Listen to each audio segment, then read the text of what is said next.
याबाबत दुःख करत बसू नका, कारण काळ अनंत आहे.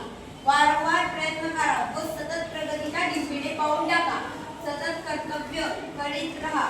आज नाही तर उद्या तुम्ही नक्कीच यशस्वी व्हाल.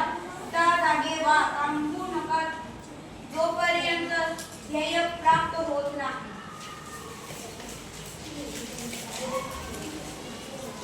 जीवनात चढ-उतार हे येतच असतात. नेहमी हसत राहा आणि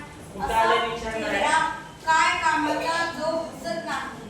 अहंकारापासून तितकेच सावध राहा जितके एखाद्या पिसाळलेल्या कुत्र्यापासून असतात. प्रत्येक क्षणाचा व संधीचा उपयोग करून घ्या.